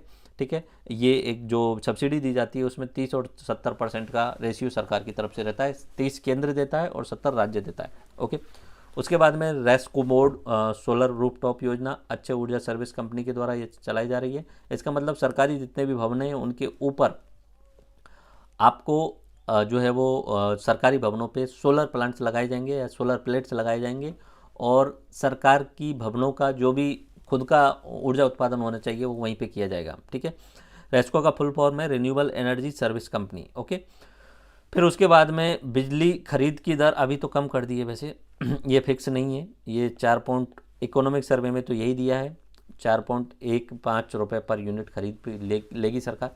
मतलब कैसा है मैं आपको थोड़ा सा समझा देता हूँ रूफ टॉप का भी कॉन्सेप्ट आप कभी बुलाइएगा रूफ टॉप का मतलब रूफ की छत, अपनी घर की छत पे। ठीक है, घर की छत पे आपको क्या करना है, सोलर प्लेट्स लगवाने हैं। ठीक है, नॉर्मली आप घरों में अगर देखें तो आपके घरों की जो क्षमता होती है वो 1 किलोवाट तक की, 2 किलोवाट तक की हम कंजम्पशन करते हैं नॉर्मली। ठीक है, आपके एसी चलते हैं तो थोड़ा सा ज़्यादा किलोवाट तक का होता है। मान लीजिए कि आपने अपने घर की छत पे सोलर प्लांट लगवा दिया 2 किलोवाट का। ठीक है, अब इसे 2 तरीके से लगा सकते हो आप। 2 तरीके से कैसे, एक लगा सकते हो इसे ऑन ग्रिड और एक लगा सकते हो ऑफ ग्रिड। ठीक है, ऑन ग्रिड में आपके इस सोलर प्लांट्स को एक इन्वर्टर के द्वारा जो आपके घर तक बिजली के तार आ रहे हैं ना उनसे जोड़ा जाता है, तो ये हो गया ऑन ग्रिड। अगर आपके घर पे आप घर से बाहर कहीं घूमने चले गए हो और घर पे बिजली का उत्पादन हो रहा है तो ये बिजली जो है उन तारों के माध्यम से पावर हाउस तक पहुंच जाती है, ये होता है ऑन ग्रिड। और इसके लिए सरकार आपको रुपए देती है। शुरुआत में ये थे 4.15 रुपये पर यूनिट का, अभी सरकार ने इसे कम कर दिया है, शायद 2 रुपये 2.5 रुपये पर यूनिट कर दिया है, बट वो मेंशन है नहीं इकोनॉमिक सर्वे में। सरकार रुपए देती है per unit solar energy generate करने पे। तो बहुत सारे लोगों ने इसका किया यूज, एक बार अपना प्लेट्स लगवाए, प्लेट्स लगवाने के बाद में उसको बेच रहे हैं। ठीक है, एक होता है ऑन ग्रिड, और ऑफ ग्रिड का मतलब होता है कि आप इस तार से कनेक्ट नहीं करने वाले हो, जीएसएस से जो तार आ रहा है उससे कनेक्ट नहीं करोगे आप। इसका मतलब ऑफ ग्रिड अपने घर के काम के लिए ही आपने बैटरी स्टोरेज रखा, उस बैटरी में एनर्जी को स्टोर किया, और जब भी सूर्य की किरणें नहीं आ रही हैं जिस समय भी, उस समय आप बैटरी के द्वारा अपना घर का काम चला रहे हो, तो ये होता है ऑफ ग्रिड। सोलर पंप जो होते हैं नॉर्मली ऑफ ग्रिड ही होते हैं। ठीक है, ऑफ ग्रिड सोलर पंप ही होते हैं, क्योंकि उनका सिर्फ उतना ही उद्देश्य होता है, दिन में जितनी भी रोशनी आई उसके द्वारा अपना सोलर पंप के द्वारा पानी निकाल लिया गया। अब ये जो सोलर रूफ टॉप प्लांट्स हैं, एक तो अपना ये बता दिया मैंने solar roof top power generation scheme, इसमें केंद्र और सहयोग दिया जा रहा है, वो 30 और 70 का सहयोग दिया जा रहा है। एंड देन उसके बाद में रेस्को मोड पे राजकीय भवनों पे प्लान किया गया है, सभी राजकीय भवनों पे हम सोलर प्लेट्स लगाएंगे। ओके, उसके बाद में मुख्यमंत्री किसान मित्र योजना 1 मई 2021 से शुरू की गई थी। कृषि उपभोक्ताओं को अनुदान दिया गया गांव के लेवल पे, और प्रति माह 1000 रुपये तक का अनुदान दिया जाएगा है, सब्सिडी दी गई, अधिकतम 12,000 रुपये प्रति वर्ष, और इसमें समायोजन की प्रक्रिया भी रहती है। अगले महीने उसे अगले महीने इनमें से अगर आपका एक महीने कम बिल आया और अगले महीने ज़्यादा बिल आया है तो उसको समायोजित कर लिया जाता है। ऑलमोस्ट आपको पूरे साल में 12,000 रुपये की सब्सिडी दी जाती है मुख्यमंत्री किसान मित्र योजना के द्वारा, और शुरुआत 1 मई 2021 को हुई थी। अनुदान सीधे बैंक खातों में दिया जाता है। आपको बिजली का बिल तो जमा कराना पड़ेगा, लेकिन आपको बैंक के खाते में रुपए मिल जाएंगे। उसके अलावा प्रशासन गाँव के संग अभियान शुरू किया गया था। इलेक्ट्रिक वाहन खरीद पर स्टेट जीएसटी में छूट दी गई थी। ठीक है, तो ये तो बेसिक कॉन्सेप्ट हो गए। अब बात करते हैं सड़कों के रिगार्डिंग। ये एनर्जी अपना कंप्लीट होता है, सड़कों के रिगार्डिंग बात करते हैं। सिर्फ डाटा है, समझने का कुछ है नहीं। ठीक है, डाटा याद करना है आपको। ठीक है, सड़कें किसी भी राज्य की प्रगति की निशानी होती हैं। हमारे राजस्थान में वर्तमान में कुल मिला के 2,78,813 किलोमीटर की कुल सड़क लंबाई है। हम अगर बात करें आज़ादी के समय, तो आज़ादी के समय पे सिर्फ 13,553 किलोमीटर की सड़कें थी। मैं अगर इनमें से 2,78,813 में से बात करूं तो नेशनल हाईवे की जो लंबाई है वो 10,618 किलोमीटर की है। स्टेट हाईवे की लंबाई है 17,337 किलोमीटर की। उसके बाद में हाईएस्ट अगर मैं बात करूं तो वो है ग्रामीण सड़क की, एक गांव से दूसरे गांव को जोड़ने वाली। ठीक है, और वर्तमान समय में हमारे राजस्थान के 89% गाँव को सड़क से जोड़ दिया गया है, सरकार के इकोनॉमिक सर्वे में ऐसा लिखा हुआ है। ठीक है, बाकी डाटा में थोड़ा बहुत चेंज भी हो सकता है as of now, but economic survey में जो लिखा है वही फाइनल मानना है। ओके, तो वर्तमान में हमारे राजस्थान की जितनी भी सड़कें हैं उनमें सबसे ज़्यादा तो ग्रामीण सड़कें हैं, लेकिन उतना तो पूछा नहीं जाएगा, बस इतना पता होना चाहिए हाईएस्ट कौन सी है, ग्रामीण सड़कें। नेशनल हाईवे का डाटा है इकोनॉमिक सर्वे में 10,618 किलोमीटर का। स्टेट हाईवे का डाटा है 17,337 का। बाकी अगर originally as of today date में बात करूं तो डाटा चेंज हो चुका होगा, लेकिन इकोनॉमिक सर्वे में जो दिया है वही रहेगा। राजस्थान में सड़क घनत्व जो है वो 81 किलोमीटर पर 100 किलोमीटर स्क्वायर है। ठीक है, 100 किलोमीटर स्क्वायर के एरिया में 81 किलोमीटर की सड़क बनी हुई है। ये अगर मैं इंडिया लेवल पे बात करूं तो 100 किलोमीटर स्क्वायर के क्षेत्र में 165 किलोमीटर की सड़क बनी है। तो इंडिया का कितना हुआ 165, और राजस्थान का कितना हुआ था सड़क घनत्व 81 किलोमीटर। उसके अलावा केंद्र के लेवल पे national highway authority of India, राष्ट्रीय सड़क प्राधिकरण, जिसके द्वारा राजस्थान में वर्तमान में NHAI के द्वारा 48 कार्य प्रगति पे इकोनॉमिक सर्वे में ऐसा लिखा हुआ है। भारतमाला परियोजना के तहत कुल मिला के हमारे ऑल इंडिया में 34,800 किलोमीटर की सड़कों का निर्माण किया जा रहा है, जिनमें से राजस्थान के अंतर्गत 2,083 किलोमीटर की सड़कें आ रही हैं। ठीक है, उसमें अब संख्या भी बढ़ गई है, लेकिन अभी इकोनॉमिक सर्वे में जितना लिखा है वही मैं बोल रहा हूँ, क्योंकि नितिन गडकरी जी अपने प्रोजेक्ट को टारगेट्स को बढ़ाते जा रहे हैं, और उनका टारगेट है 2024 के लास्ट तक भारत की सड़कों का स्तर अमेरिका और यूरोप की सड़कों के स्तर के बराबर होना चाहिए। ठीक है, Delhi Baroda greenfield expressway and उसके बाद में sangria Sanchore Sultanpur greenfield expressway. अब मैं इनको थोड़ा सा समझा देता हूँ। एक आएगा आपका शब्द हाईवे। ठीक है, हाईवे दो तरीके से, नेशनल हाईवे और स्टेट हाईवे। ठीक है, हाईवे तो आपने देखे होंगे, highway in the sense state highway में तो डिवाइडेशन नहीं होता, नेशनल हाईवे जो बनाए जाते हैं नॉर्मली उनमें डिवाइडेशन हो जाता है। ठीक है, इनको NHAI के द्वारा national highway authority of India के द्वारा रिकॉग्नाइजेशन, पहचान दी जाती है। ओके, अब इसके बाद में हाईवे, स्टेट हाईवे और इन सब के बाद में एक नया कॉन्सेप्ट आता है एक्सप्रेस वे का। एक्सप्रेस वे का एक्सप्रेस वे का मतलब ये हुआ कि सरकार ऐसे रोड बनाएगी जो पास के रोड से 5-6 मीटर 8 मीटर ऊंचे होंगे, पास की ज़मीन से बहुत ऊंचे होते हैं, और उनमें चारों तरफ तार या दीवार होगी, ठीक है, ताकि कोई जानवर, कोई व्यक्ति डायरेक्टली इसके अंतर्गत नहीं आ सके। उससे क्या होगा कि अगर कोई वाहन जा रहा है तो उस वाहन की स्पीड जो है वो अधिक हो सकती है, 100 किलोमीटर 120 किलोमीटर तक हो सकती है आराम से, क्योंकि उसमें कोई जानवर नहीं आ रहा है, कोई आदमी इंसान नहीं आ रहा है, और डिवाइडेशन है ही, 2 लेन 4 लेन और 6 लेन 8 लेन तक के रोड्स होते हैं, तो उनकी स्पीड बहुत तेज़ होती है, और इनको सिर्फ 40-50 किलोमीटर के बाद में ही उतरने का कहीं पे एक्सेस कंट्रोल दिया जाता है, ठीक है। तो एक तरीके से एक्सप्रेस वे वो होते हैं जो बहुत तीव्र गति से वाहन चलाने के लिए बनाए जाते हैं, जो कि सामान्य पास के रोड से ऊंचे होते हैं, ठीक है, एंड वहाँ पे पूरा का पूरा वो बाउंड्री वॉल से ढके हुए होते हैं, ताकि कोई भी जानवर, कोई भी व्यक्ति या कोई अन्य वाहन उस रोड के अंदर ना आ सके। आप अगर हाईवे पे घूमते होंगे तो हाईवे पे तो बगल से कोई जानवर भी आ सकता है, कोई दूसरा वाहन भी क्रॉस कर सकता है, लेकिन एक्सप्रेस वे पे ऐसा नहीं हो सकता है। ओके, अब इसमें एक कॉन्सेप्ट आता है green field express way. Green field express way, मान लीजिए कि ये हमारे देश की राजधानी दिल्ली, ठीक है, ये हमारे देश की आर्थिक राजधानी मुंबई, ठीक है, यहाँ पे अपना आगरा, ठीक है, यहाँ पे अपना जयपुर, यहाँ उदयपुर, यहाँ अहमदाबाद, बड़ौदा और ये मुंबई, ठीक है। हमारे दिल्ली से कोई भी माल अपने आप हमें पहुँचाना था मुंबई, ठीक है, दिल्ली से मुंबई पहुँचाना था, तो 2 रास्ते होते थे, या तो दिल्ली से आगरा होते हुए हम मुंबई पहुँचते थे, या दिल्ली से जयपुर, अजमेर, उदयपुर होते हुए, अहमदाबाद होते हुए, बड़ोदरा होते हुए हम दिल्ली पहुँचते थे, ठीक है। तो ये वाला हिस्सा जो था वो स्वर्णिम चतुर्भुज का हिस्सा था, और वर्तमान में ये 6 लेन का है। लेकिन वर्तमान में अगर देखा जाए तो इस वाले रोड पे बहुत ज़्यादा ट्रैफिक बाहर हो चुका था।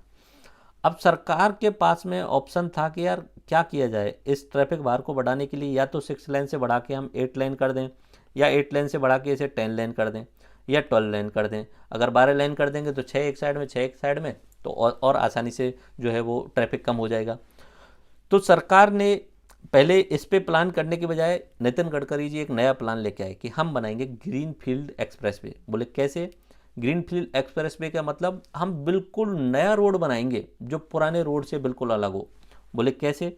हम बनाएंगे एक सीधा रास्ता जो पहले कभी रोड रहा ही नहीं है, ज़िंदगी में कभी नहीं रहा आज तक, सिर्फ खेत खेत थे वहाँ पे। बोले हाँ, हम खेतों खेतों में एक सीधा रास्ता बनाएंगे और इस तरीके से हम दिल्ली को मुंबई से जोड़ेंगे। अब इसे ग्रीन फील्ड एक्सप्रेस वे इसीलिए बोला गया कि यहाँ पे पहले तो कभी रास्ता था नहीं। दूसरा, चारों तरफ आप देखेंगे तो आसपास में खेती खेत दिखेंगे, हरियाली हरियाली, और यहाँ शहर नहीं होते हैं पास में, इनके खेती खेत दिखेंगे चारों तरफ इसमें। तो इसलिए ग्रीन फील्ड एक्सप्रेस वे यानी नई ज़मीन का अधिग्रहण किया जाता है और बिल्कुल एक नया रास्ता बनाया जाता है जहाँ पहले कभी रोड रहा ही नहीं था। इसके फायदे क्या होते हैं?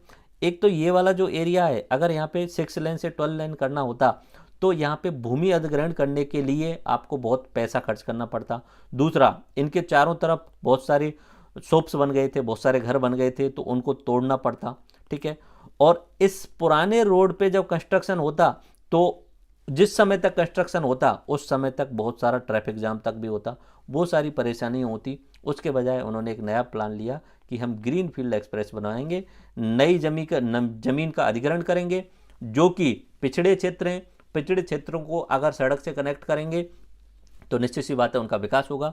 तो नई ज़मीन का अधिग्रहण सस्ते दामों पे होता है, ठीक है। उसके बाद में यहाँ पे कोई भी आपको बगल में पड़ोस में कोई घर नहीं तोड़ना पड़ेगा, कोई दुकान नहीं तोड़नी पड़ेगी। और उसके बाद में ये बिल्कुल नया है, नई ज़मीन है, नई जगह है, तो यहाँ पे आपको कोई भी रोड ट्रैफिक नहीं होने वाला है। आप सीधा और जल्दी काम कर सकते हैं। 2019 में प्रोजेक्ट शुरू किया और 2022 में कंप्लीट ही कर दिया उन्होंने एक तरीके से, और दिल्ली से मुंबई तक 2024 तक कंप्लीट कर दिया जाएगा। देखिए कितना फास्ट हो रहा है इसमें। ओके, इसका नाम उन्होंने दिया दिल्ली मुंबई एक्सप्रेस वे, ठीक है, ग्रीन फील्ड एक्सप्रेस वे। अच्छा ठीक है, ये एक तो मैंने बोल दिया ग्रीन फील्ड एक्सप्रेस वे, और जो पुराना रोड है अगर उसे चौड़ा करना है तो उसे हम बोलते हैं ब्राउन फील्ड एक्सप्रेस वे। ठीक है, ब्राउन फील्ड एक्सप्रेस वे, ये ध्यान रख लेना, ब्राउन फील्ड एक्सप्रेस वे उसे पुराने वाले को बोलते हैं। हमारे राजस्थान में इस भारतमाला प्रोजेक्ट के तहत दो बड़े बड़े रोड बनाए जा रहे हैं। एक तो दिल्ली से और मुंबई का जो रोड है उसका अधिकतर हिस्सा हमारे राजस्थान से होकर के जा रहा है। ठीक है, उसके बाद में वो एमपी और गुजरात में चला जाता है। अधिकतर हिस्सा अलवर, दौसा, भरतपुर से कनेक्ट होते हुए एंड उसके बाद में अपना सवाई माधोपुर, कोटा, झालावाड़, इन क्षेत्रों से होते हुए जा रहा है राजस्थान से। ओके, ये कौन सा है? Delhi Mumbai express way. ठीक है, इसके पुराने नाम के रूप में हमने यहाँ पे उन्होंने लिखा हुआ है Delhi Baroda greenfield express way, क्योंकि बड़ौदा से मुंबई के लिए पहले से ही प्लान था, बट ये पूरा नाम जो बोला जाएगा Delhi Mumbai express way. Okay, ठीक है, दिल्ली मुंबई एक्सप्रेस वे, इसका 374 किलोमीटर हमारे राजस्थान से होकर के जा रहा है। दूसरा, आपका मैं राजस्थान का मैप आपको दिखाने की कोशिश करूं तो राजस्थान के मैप में अगर आप देखेंगे तो मैं ऐसे ही बना देता हूं इस तरीके से यहाँ पे। ओके, लेट मी मेक, मैं फास्ट बना रहा हूँ तो जैसा भी बने उसे एडजस्ट कर लीजिएगा, इट्स ओके। ये राजस्थान, इससे ऊपर ये पंजाब, ठीक है, ये पंजाब, ये हरियाणा। ओके, हरियाणा तो काफ़ी लंबी दूरी तक जाएगा, पंजाब भी मैंने छोटा कर दिया बट कोई नहीं, ये हरियाणा। ओके, हरियाणा में पंजाब में अमृतसर, अमृतसर से लेकर के और इधर गुजरात, नीचे की साइड में कौन सा राज्य है? गुजरात। ठीक है, गुजरात में जामनगर नाम की एक जगह है। ठीक है, वहाँ तक एक रोड बनाया जा रहा है और उस रोड का नाम है अमृतसर। ये एक्चुअली में गुजरात भी मैंने छोटा कर दिया है, शायद गुजरात यहाँ से यहाँ तक का है। ओके, तो अमृतसर से लेके और जामनगर तक का जो एक्सप्रेस बनाया जा रहा है, अमृतसर जामनगर एक्सप्रेस पे, इसका अधिकतर हिस्सा राजस्थान में आ रहा है और ये भी अधिकतर हिस्सा कैसा है? ग्रीन फील्ड एक्सप्रेस पे है। ठीक है, ये जो है वो अपना 6 लेन वाला है ये। और इधर मैं बात करूं दिल्ली से लेके और मुंबई का, दिल्ली मुंबई एक्सप्रेस वे वो इस तरीके से जाता है, दिल्ली हरियाणा आता है, राजस्थान में आते हुए एमपी में जाता है, फिर गुजरात में जाते हुए मुंबई तक जाता है। ठीक है, इसका भी अधिकतर हिस्सा अपने राजस्थान में ग्रीनफील्ड एक्सप्रेस वे बनाया जा रहा है। तो दो बड़े इंपॉर्टेंट एक्सप्रेस वे हैं, दिल्ली मुंबई एक्सप्रेस वे और अमृतसर जामनगर एक्सप्रेस वे। ठीक है, अमृतसर जामनगर पश्चिमी राजस्थान को कनेक्ट कर रहा है और इधर देखें तो दिल्ली मुंबई एक्सप्रेस वे पूरे पूर्वी राजस्थान को कनेक्ट कर रहा है और पिछड़े क्षेत्रों से होकर के उनको डेवलप करने में योगदान देने वाला है। और यहीं पे अपनी जो डेडिकेटेड फ्रेट कॉरिडोर रेलवे के द्वारा बनाया जा रहा है, दिल्ली से लेकर के और मुंबई तक का डेडिकेटेड फ्रेट कॉरिडोर रेलवे के द्वारा बनाया जा रहा है। और इस फ्रेट कॉरिडोर के 150 किलोमीटर के दायरे में नए स्मार्ट सिटी बनाए जाएंगे और इस पूरे एरिया का नाम क्या दिया गया है? दिल्ली मुंबई इंडस्ट्रियल कॉरिडोर का नाम से दिया गया। ओके, बस ये डाटा याद रखना है। अब इसका नाम sangria Sanchore Santalpur greenfield express way हमारे राजस्थान के हिसाब से बोला है, वैसे पूरा इसका नाम क्या है? Amritsar Jamnagar express way. और इसका कुल मिला के 637 किलोमीटर हमारे राजस्थान से गुजरता है अमृतसर जामनगर एक्सप्रेस वे का। दूसरा नाम क्या है उसका? सांगरिया सांचौर संतालपुर। इन जगहों से राजस्थान किसे गुजरता है तो इनके नाम पे हो गया। और इसका कितना हो गया लंबाई? 637 किलोमीटर। और दिल्ली बड़ौदा की या दिल्ली मुंबई वाले की कितनी लंबाई हमारे राजस्थान में? 374 किलोमीटर की। ओके, कुल एक्सप्रेसवे में से 2000 या भारतमाला परियोजना में से 2083 किलोमीटर की लंबाई हमारे राजस्थान में इस समय कार्य पे चल रही है। राजस्थान में स्टेट हाईवे डेवलप करने के लिए राजस्थान स्टेट हाईवे अथॉरिटी बनाई गई थी 2 जून 2015 को। उसके बाद में पीएम ग्रामीण सड़क योजना की शुरुआत की गई थी अटल बिहारी जी के समय पे 2020 में 25 दिसंबर को, उनके जन्मदिन पे। तो इसका फेज 3 चल रहा है, अभी तीसरा चरण चल रहा है, जिसमें 250 से प्लस आबादी वाले सभी गाँव को ऑल वेदर कनेक्टिविटी रोड्स के साथ में जोड़ा जा रहा है पीएम ग्रामीण सड़क योजना को। उसके बाद में राजस्थान राज्य सड़क निधि योजना, इसके तहत एक फंड दिया जाता है और उस फंड के द्वारा 500 प्लस आबादी वाले गाँवों को जोड़ने का प्रयास किया जाता है। मोस्टली ये सब काम हो चुके हैं ऑलमोस्ट, क्योंकि इनके द्वारा जोड़ा जा चुका है। 500 प्लस आबादी वाला शायद ही कोई गाँव जोड़ बचा होगा जो सड़क से कनेक्ट नहीं हुआ होगा। उसके बाद में ग्रामीण गौरव पथ योजना, ये 2014-15 में शुरू की गई थी। ग्राम पंचायत में 1 किलोमीटर तक की गांव की ग्राम पंचायत को कनेक्ट करने के लिए, मेन सड़क से गांव की ग्राम पंचायत को कनेक्ट करने के लिए 1 किलोमीटर तक के गौरव पथ बनाए गए थे। फिर उसके नाम चेंज करके बाद में विकास पथ कर दिया गया। ठीक है, और विकास पथ का प्रोजेक्ट ये लगाया गया कि अगले 5 वर्ष में वाल टू वाल विकास हमें करना है। लंबाई 1 किलोमीटर रखेगी, चौड़ाई 5.50 मीटर रहेगी, ठीक है। तो बस यही था। एंड ये विकास पथ भी वही है, गांव के बीचों बीच में से रोड का निकालना, ओके, विकास पथ उसका नाम दे दिया गया, दैट्स ओके। उसके बाद में आधुनिकीकरण की ये योजना जो है वो वर्ल्ड बैंक की सहायता से चलाई जा रही है। रिडकॉर सड़क क्षेत्र में पीपीपी मॉडल पे बढ़ावा दे रहा है। राजस्थान में सड़क नीति 1994, 2013 और 2021 में जारी की गई। Rajasthan state roadway transport commission, इसकी स्थापना वाली डेट आपको याद रखनी है, 1 अक्टूबर 1964 को स्थापना की गई थी। इसके द्वारा एक योजना चलाई जा रही है, हरिद्वार मोक्ष कलश सेवा योजना। इसके तहत अगर किसी भी गरीब व्यक्ति के किसी घर में किसी की मृत्यु हो गई है तो उन लोगों को हरिद्वार तक फ्री में अस्थि विसर्जन के लिए पहुंचाया जाता है, ओके। आप अगर आरटीसी की बस में जाएंगे तो मोक्ष कलश सेवा के तहत उन लोगों को हरिद्वार तक फ्री पहुंचाया जाता है। मोटर वाहन पंजीकरण की अगर बात की जाए तो कुल मिला के राजस्थान में 9.39 लाख वाहन पंजीकृत हो चुके हैं, ओके, एंड मोटर वाहन, ओके। एंड देन बात करूं मैं जीवन रक्षक योजना। जीवन रक्षक योजना एक बहुत इंपॉर्टेंट योजना है, ये जरूर ध्यान रख लेना, काफ़ी इंपॉर्टेंट योजना है। कभी कोई सड़क पे एक्सीडेंट हो जाता है तो हम लोग ये सोच करके अलग उठ जाते हैं कि यार हमारा इससे क्या मतलब है, और अगर मैं यहाँ पे इससे कनेक्ट हो जाऊँगा, इसको हॉस्पिटल भी ले जाऊँगा तो पुलिस मुझसे 50 सवाल पूछेगी, मेरे काम में विघ्न डालेगी। तो राजस्थान की सरकार योजना ने एक बहुत ही शानदार ये योजना चलाई कि अगर किसी का भी सड़क पे एक्सीडेंट हो जाता है तो जो उसको हॉस्पिटल पहुंचाएगा, पहली बात तो उसको प्रोत्साहन दिया जाएगा, 5,000 रुपये तक की इनाम राशि दी जाएगी। उसके बाद में उसको सर्टिफिकेट भी दिया जाएगा और घायल का मुफ्त इलाज किया जाएगा। निजी या सरकारी अस्पताल कहीं पे भी पहुंचा दो, आपको एक भी पैसा खर्च नहीं करना है। अगली बात, पुलिस आपसे कोई सवाल नहीं पूछेगी, आपको तुरंत अपने काम पे जा सकते हो, पुलिस का कोई हक नहीं रहेगा आपसे कुछ भी पूछने का, ठीक है।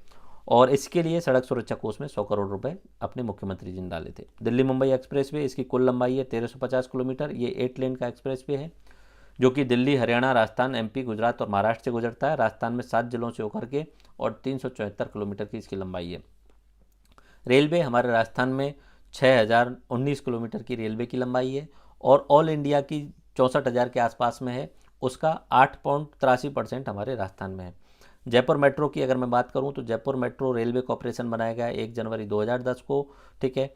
इसके द्वारा जयपुर मेट्रो का डेवलपमेंट किया गया अलग अलग फेज में। फर्स्ट ए में मानसरोवर टू चांदपोल के लिए जयपुर मेट्रो डेवलप की गई थी। फेज सेकंड फर्स्ट बी में चांदपोल टू बड़ी चौपड़ के लिए ये 2.4 किलोमीटर की जो मेट्रो थी उसका डेवलपमेंट किया गया था। फेज फर्स्ट सी में बड़ी चौपड़ से ट्रांसपोर्ट नगर तक का मेट्रो डेवलपमेंट किया गया। फेज 1D में मानसरोवर से अजमेर रोड तक का मेट्रो डेवलपमेंट किया गया और फेज 2 में सीतापुरा से अम्बावाड़ी तक का किया जाएगा, प्रस्तावित है। अभी इस पर शुरुआत भी नहीं हुई है, ना ही अपना फेज 1D पे भी शुरुआत हुई है, ठीक है। बड़ी चौपड़ टू ट्रांसपोर्ट नगर वाले पे काम चल रहा है। चांदपोल टू बड़ी चौपड़ वाला जो है वो ऑलमोस्ट कंप्लीट होने को है, आई थिंक। 1D और 2 पे अभी कोई काम नहीं हुआ है। ये सबसे बड़ा है सीतापुरा टू अम्बावाड़ी वाला, ये काफ़ी बड़ा है और आने वाले समय पे काफ़ी इंपॉर्टेंट होने वाला है। उसके बाद में डाक एवं दूरसंचार सेवाएं, हमारे राजस्थान में टोटल डाकघर हैं 10,290 और कुल मिला के 6,39,00,000 जो हैं वो कुल टेलीकॉम उपभोक्ता हैं हमारे राजस्थान के अंतर्गत। तो इस तरीके से मैंने आपको इस लेक्चर के अंतर्गत अपने राजस्थान में आधारभूत संरचना की बेसिक चीज़ें आपको बताई। आधारभूत संरचना का मतलब मैंने आपको बताया, सबसे अधिक मैंने फोकस किया ऊर्जा पे, ऊर्जा का डाटा आपको रटा होना चाहिए। परिवहन के रिगार्डिंग भी मैंने आपको बताया कि थोड़ा सा एक्सप्रेस वे पे ध्यान दे लेना, ठीक है। राजस्थान में 2 इंपॉर्टेंट एक्सप्रेस वे हैं, DM Delhi Mumbai express way and Amritsar Jamnagar express way. और दिल्ली मुंबई वाला पूर्वी राजस्थान को पूरा कवर कर रहा है और अमृतसर जामनगर वाला पश्चिमी राजस्थान को पूरा कवर कर रहा है। और एक्सप्रेस वे में एक्सेस कंट्रोल होता है, आप कहीं जहाँ मर्जी आए वहाँ नहीं उतर सकते।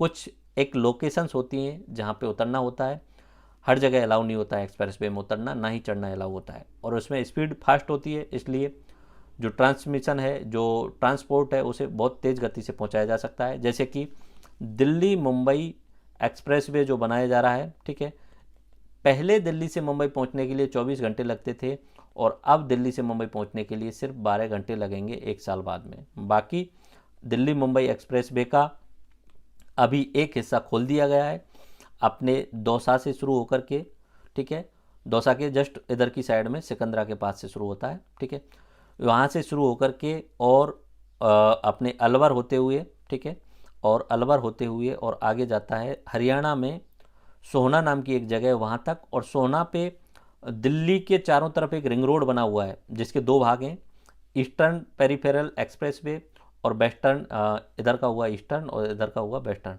ईस्टर्न पेरिफेरल एक्सप्रेसवे और वेस्टर्न पेरिफेरल एक्सप्रेसवे, इनसे इसको जोड़ दिया गया है, ठीक है, और नीचे की साइड में ये मुंबई तक जाने वाला है। अभी एक हिस्सा अभी कुछ समय पहले ही नरेंद्र मोदी जी के द्वारा दौसा में एक जनसभा के द्वारा इस रास्ते को खोल दिया गया, और अभी अगर आपको जयपुर जाना है तो जयपुर से दिल्ली जाना है तो आपका रास्ता 3 घंटे का हो गया। पहले जयपुर से दिल्ली इस तरीके से जाया जाता था, अब आपको दौसा जाना होगा, दौसा से आप एक्सप्रेस वे पर चढ़ जाएंगे और आप 3 घंटे में दिल्ली पहुंच जाएंगे।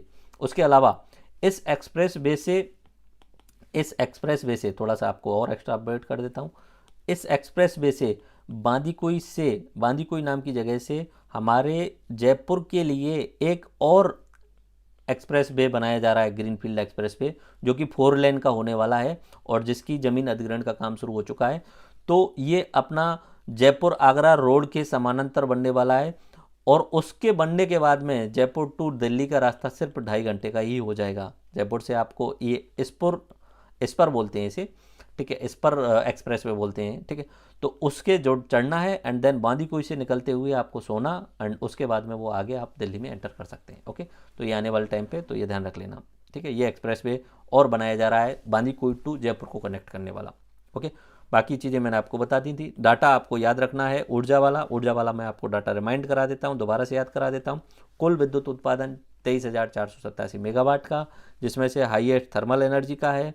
सोलर एनर्जी के उत्पादन हो रहा है 3,348 मेगावाट का, विंड एनर्जी का उत्पादन हो रहा है 3,330 मेगावाट का, बायोमास का हो रहा है 102 मेगावाट का, और कुल हाइब्रिड विंड एंड सोलर वाला 1690 मेगावाट का है। अगर आपसे कोई पूछ ले कि STNMS क्या है, तो ये एक अभिनव योजना के नाम से शुरू किया गया स्मार्ट ट्रांसमिशन नेटवर्क एवं परिसंपत्ति एसेट मैनेजमेंट प्रणाली है। बिजली उपभोक्ता 1.80 करोड़ हैं, जिनमें पिछले साल की तुलना में ग्रोथ हुई है 2.56% की। सबसे ज़्यादा घरेलू उपभोक्ता हैं, और गाँव में 99% गाँव को बिजलीकृत कर दिया गया है, और गाँव में 97 लाख ग्रामीण परिवारों को विद्युत कनेक्शन दे दिया गया है। फिर मैंने बात करी थी 6 ऊर्जा और अच्छे ऊर्जा। 6 ऊर्जा और अच्छे ऊर्जा में तो 6 वाला तो आपको कोई खास ध्यान नहीं रखना है, अच्छे ऊर्जा वाले पे हमें थोड़ा सा फोकस करना था। अच्छे ऊर्जा में मैं एक एक चर के आपको फिर से रिवाइज करा देता हूँ।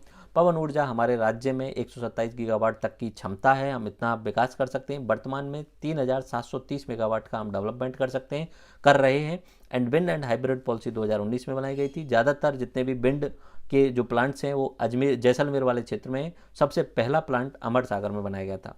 बायोमास के लिए जो स्रोत होता है वो सरसों की तूड़ी, जूली फ्लोरा एंड गोबर का यूज किया जाता है। वर्तमान में स्टेबलिश 120 मेगावाट का है, उत्पादन 102 मेगावाट का है। ओके, अब बात करते हैं सोलर एनर्जी की। सबसे इंपॉर्टेंट, मेंस में 5 नंबर का 10 नंबर का सीधा सीधा ये वाला आप छाप के आ जाना, आपको बहुत इंपॉर्टेंट फायदा मिलेगा। ओके, राजस्थान में सोलर एनर्जी की पूरी संभावना है। 325 दिन सूर्य की रोशनी आती है, और हमारे यहाँ पे सौर विकिरण की जो तीव्रता है वो 6 से 7 किलोवाट पर स्क्वायर मीटर पर डे है। ओके, और राजस्थान में सोलर एनर्जी की जो पूरी क्षमता है, हम कोशिश करें पूरे पोटेंशियल तो 142 गीगावाट तक का हम यूज कर सकते हैं। वर्तमान में हम 3,348 मेगावाट उत्पादन कर रहे हैं। 5 प्रमुख प्लांट बड़ला जोधपुर में, फलौदी पोखरण में, फतेहगढ़ में, नोखा में और पुगल बीकानेर में। उसके बाद में सौर ऊर्जा नीति 11 में, और नई वाली 18 दिसंबर 2019 में, जिसका उद्देश्य 30 गीगावाट का जनरेशन करना 2024-25 तक। ऊर्जा संरक्षण दिवस 14 दिसंबर, याद रखना। दीनदयाल उपाध्याय ग्रामीण योजना, ये आपको मैंने बता दिया, ठीक है। उसके बाद में कुसुम योजना, सबसे इंपॉर्टेंट, 5 नंबर का या 10 नंबर का, ध्यान रख लेना। इसके 3 घटक हैं, ठीक है। एक तो फुल फॉर्म याद रखनी है, किसान ऊर्जा सुरक्षा उत्थान महाअभियान, ठीक है, कुसुम योजना। ओके, देन इसका लोगो अन्नदाता से ऊर्जादाता। इसके 3 घटक, घटक ए जिसमें किसान बड़े अधिक मात्रा में जो है वो विद्युत उत्पादन करेंगे, 500 किलोवाट से 2 मेगावाट तक का, ग्रिड कनेक्टेड होगा, सब स्टेशन के 5 किलोमीटर की परिधि में होगा। और पहला जो सोलर पंप प्रोजेक्ट इसके अंतर्गत, कुसुम प्रोजेक्ट के अंतर्गत लगाया गया, वो भालोजी गांव कोटपुतली में लगाया गया। ओके, उसके अलावा इसमें जो भी प्लांट लगाया जाएगा उसमें केंद्र सरकार 30% की सब्सिडी देगी, राज्य सरकार 30% की सब्सिडी देगी, लोन भी लिया जा सकता है 30% का, और 10% किसान लास्टली वहन कर ले। टोटल किसान को 40% वहन करना होता है। इसके दूसरा घटक बी में कहा हम आपको सोलर पंप देंगे 25,000, बात खत्म। घटक सी में क्या कहा कि पुराने जो आपके पंप हैं उनको हटाओ, हम आपको नए सोलर पंप देने वाले हैं। ठीक है, ये घटक बी और घटक सी है। एंड सोल रूप टॉप, ये तो अपनी छतों पे आपको जो है वो सोलर प्लांट्स या सोलर प्लेट्स लगा के विद्युत ऊर्जा जनरेशन करना, ये काफ़ी इंपॉर्टेंट है। इसमें ये डेट काफ़ी बार पूछी गई है। 1 मई 2021 से मुख्यमंत्री किसान मित्र योजना शुरू की गई, जिसमें जो गाँव के कृषि उपभोक्ता हैं उनको 1,000 रुपये तक की सब्सिडी दी जा सकती है, एंड जो पैसा है वो सीधा बैंक में ट्रांसफ़र किया जाता है। सड़कें, डाटा याद रख लेना, 2,78,813 किलोमीटर, बाकी बढ़ चुकी होगी निश्चित सी बात है, लेकिन इकोनॉमिक सर्वे में जो दिया है वही बात रखनी है। और सबसे ज़्यादा सड़कें ग्रामीण सड़कें हैं, 89% गाँव को सड़कों से कनेक्ट कर दिया गया है। सड़क घनत्व 81 का है हमारे राजस्थान में, इंडिया में 165 का है। नेशनल हाईवे की जो लंबाई है हमारे राजस्थान में 10,618 की है। स्टेट हाईवे की लंबाई 17,337 किलोमीटर की है। NHAI के द्वारा भारतमाला प्रोजेक्ट शुरू किया गया है, उसमें कुल मिला के पूरे भारत में 34,800 किलोमीटर की लंबाई की सड़कें बिछाई जा रही हैं। राजस्थान के अंतर्गत 2,083 किलोमीटर की सड़कें राजस्थान के हिस्से में आ रही हैं। और सबसे बड़ी बात, 2 एक्सप्रेस वे हमारे राजस्थान से गुजर रहे हैं, Delhi Mumbai express way, Amritsar Jamnagar express way. ठीक है, इनके नाम ये आप ध्यान रख लेना। दिल्ली मुंबई एक्सप्रेस वे का 374 किलोमीटर वाला हिस्सा है जो हमारे राजस्थान से जाता है, और जामनगर वाले एक्सप्रेस वे का 637 किलोमीटर का पूरा पश्चिमी राजस्थान पार करके जाता है। ओके, बाकी चीज़ें नॉर्मल सी हैं। एंड ये एक डेट आपको याद रख लें, RSRTC की स्थापना 1964 में 1 अक्टूबर को की गई थी, ध्यान रख लेना है।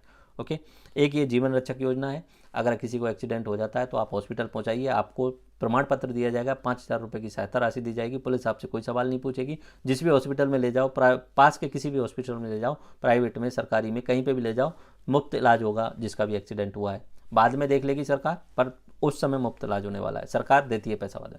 सड़क सुरक्षा कोष में इसके लिए 100 करोड़ दिए गए थे। दिल्ली मुंबई एक्सप्रेस वे आपको पता चल गया। रेलवे के लिए जयपुर मेट्रो के ये फेज हैं, फेज 1 में Mansarovar to Chandpol, phase 1B में चांदपोल टू बड़ी चौपड़, फिर बड़ी चौपड़ टू ट्रांसपोर्ट नगर, फिर 1D में मानसरोवर से अजमेर रोड तक कनेक्ट करना है, और फेज 2 जो आने वाले टाइम पे होगा वो सीतापुरा टू अम्बावाड़ी तक कनेक्ट करने का प्लान है। तो इस तरीके से हमारा ये अधोसंरचना विकास वाला लेक्चर कंप्लीट होता है, जिसमें हमने ये सारी चीज़ें देखी। एंड आपदा प्रबंधन के लिए इसमें कुछ डाटा अपडेटेड है ही नहीं, तो मैंने वो डाला नहीं है। ठीक है, आगे कभी आएगा तो उसमें हम अपडेट कर देंगे आपको। धन्यवाद, जय हिंद। नेक्स्ट लेक्चर में मिलेंगे, और नेक्स्ट लेक्चर जो हमारा होने वाला है चैप्टर नंबर 6, उसमें हम बात करने वाले हैं सर्विस सेक्टर की, यानी हमारा द्वितीयक क्षेत्र खत्म हो चुका है जो उद्योगों से रिलेटेड था। अब हम सेवा क्षेत्र पे आएंगे, सेवा क्षेत्र, एंड देन उसके बाद में हम शहरीकरण पे बात करेंगे। थैंक यू ऑल, धन्यवाद।